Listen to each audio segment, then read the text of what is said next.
Ciao les potes, on se retrouve pour une nouvelle vidéo et aujourd'hui on va tester ensemble le défroisseur vapeur de chez Lidl. J'avais déjà fait une vidéo sur mes meilleurs achats 2020, vous retrouvez la vidéo dans les fiches juste ici. J'avais eu des retours positifs et je me suis dit pourquoi pas tester des objets ensemble pour que vous puissiez voir tout simplement ce que ça vaut. Mais avant ça, générique.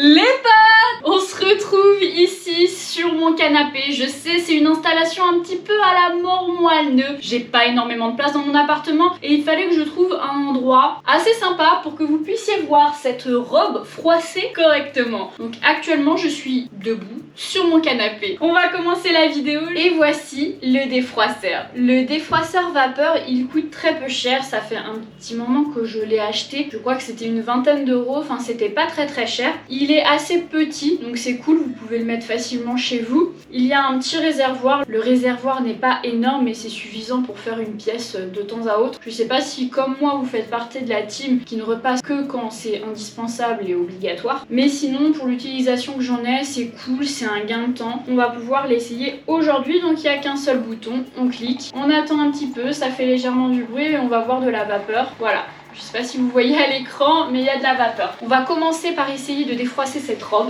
Vous le mettez pas trop près, sinon ça fait des petites gouttelettes d'eau. Et on s'active. Ce qui est important également, c'est vraiment que la robe ou que la pièce que vous êtes en train de repasser est vraiment droite. Ça, c'est hyper important. C'est pour ça qu'il faut la mettre sur un cintre à la verticale. Le seul inconvénient pour les filles, par exemple, comme moi, qui n'ont pas énormément de force, l'appareil est un petit peu lourd quand il y a de l'eau. Mais bon, ça va, on s'en sort. C'est parti!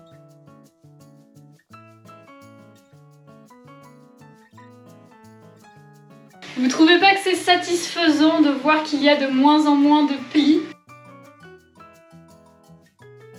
Les potes, pour moi c'est terminé. Je sais pas ce que vous en pensez, mais le résultat, y a pas photo entre avant et après. Il y a plus du tout de plis. Après, bien sûr, c'est pas aussi efficace qu'un fer à repasser, mais le gain de temps, il est juste incroyable. J'ai fait ça en 1 minute 30 et encore c'est parce que j'ai voulu. Et encore c'est parce que j'ai voulu faire ça bien. Donc j'ai passé un petit peu plus de temps que d'habitude parce que moi personnellement, s'il y a un tout petit peu de plis, ça ne me dérange pas. Mais là, j'ai voulu vous montrer ça au carré.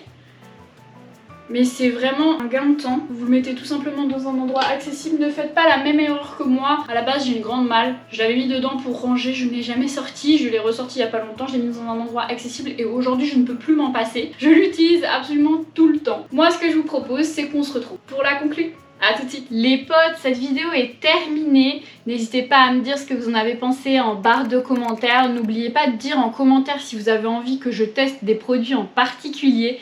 Si vous avez kiffé cette vidéo, n'oubliez pas de lâcher un pouce bleu, n'oubliez pas de vous abonner et surtout la cloche pour être prévenu de mes prochaines vidéos. Et moi je vous dis à dimanche prochain pour une prochaine vidéo. Ciao!